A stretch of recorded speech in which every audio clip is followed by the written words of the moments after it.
Hello, everyone. My name is Stanley St. Bros, and today we're going to be talking about Mrs. Spring Fragrance, written by Sui Sin Far. Now, before I go into summary analysis of this work, please remember to leave a like, subscribe, and or comment so that the channel can continue to grow. Mrs. Spring Fragrance, really interesting short story here. Lots of things are happening. This story, it's about love. It's about Asian Americans adapting to the U.S., specifically Chinese, Asian Americans. They're adapting to the U.S. culture. Mrs. Spring Fragrance and Mr. Spring Fragrance, they're married, they're a couple, hence the names. And basically, they're very westernized. Mrs. Spring Fragrance is more westernized than Mr. Spring Fragrance. He speaks English. They both speak English, but the Mrs., she speaks it. She knows all the words basically. That's how they describe it within the short story. Now they live next to the Chen Yuans. The Chen Yuans, they have American stuff, clothes, furniture, and all that kind of stuff. But they're more traditional Chinese people. They're so traditional that their daughter Laura, they've betrothed her to another Chinese family, and the daughter Laura, she has a boyfriend of hers that she likes, and she was betrothed at the age of 15, and now she's getting close to the age where she has to kind of pretty much marry her husband that she was betrothed to, but she doesn't want to because she has a boyfriend that she really likes and she wants to be with. That's pretty much the drama that's going on within this work.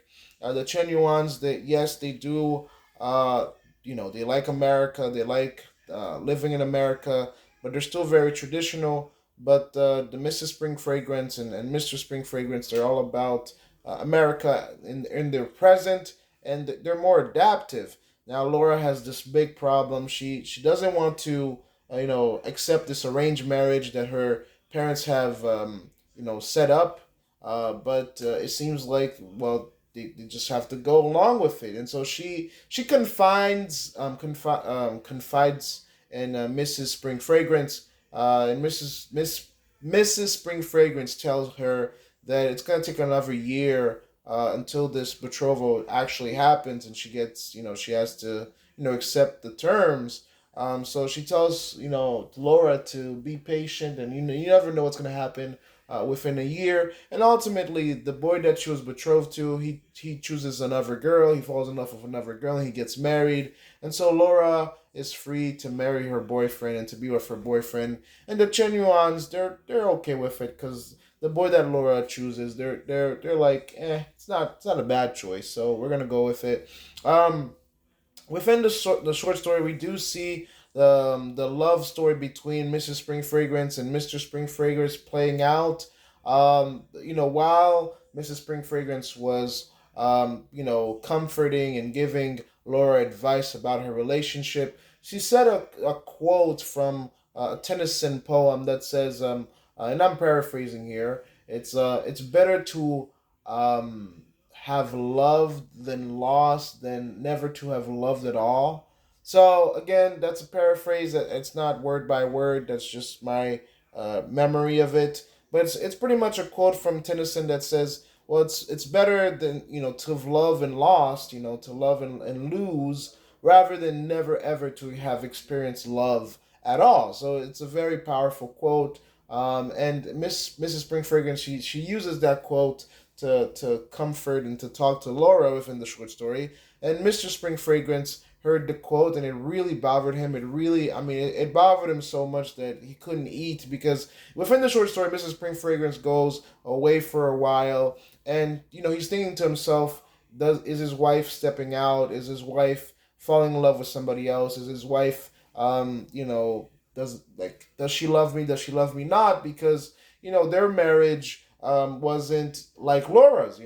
How Laura just fell in love naturally. Mr. Spring Fragrance and Mrs. Spring Fragrance, their love was more. They just their parents were heavily involved, and they were just betrothed to one another, and that's how they got together. And so Their marriage was very different, and you know, Mister they didn't have kids. I mean, she Mrs. Spring Fragrance was pregnant 2 times, but both of the kids died.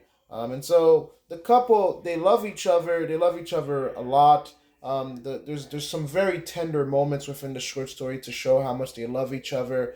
They love each other dearly, even though that they didn't fall in love like Laura fell in love within this short story. So it says a lot about their love, and what they're going through. I mean, they're not in China. They're in a foreign country. There's different customs. They're well adapted, but at the same time, they have to deal with the human condition. I mean, love is the same anywhere in China and America. It's the same anywhere in terms of our feelings, our emotions, our emotions. Love is layered. It's like an onion.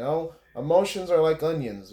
There's so many layers to them, and you could say a word, just one word to somebody in at the wrong time or with the wrong tone or the wrong pitch, and it just ruins their world. And it's really interesting to see how the words of Mrs. Spring Fragrance and just the quote that she used, and Mr. Spring Fragrance didn't understand the quote and the context that Mrs. Spring Fragrance was saying it in, and he pretty much just goes off.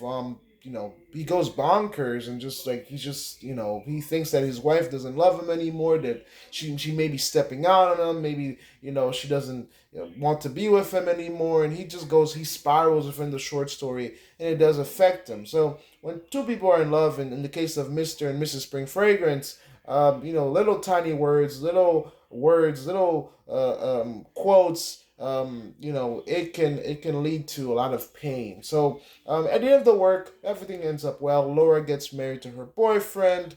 Mr. and Mrs. Spring Fragrance, their relationship is even stronger now, and everybody's okay at the end. In terms of analysis and deeper meaning, yeah, there's a lot that's being played out within this work. It's Western culture versus Chinese culture, American culture versus Chinese culture. That's what I'm trying to say. American culture versus Chinese culture. Adapting in the U.S. racism. Real American versus false American or fake American. Because Mr. and Mrs. Spring Fragrance, they're always adapting. So it's kind of like within the work, or for a lot of immigrants, a lot of times it's like they tell you in America that well, you might be an American citizen, you might be an American, you might reside here, live here, celebrate our holidays and all that kind of stuff, but the real Americans, the traditional Americans, the original Americans are the Englishmen.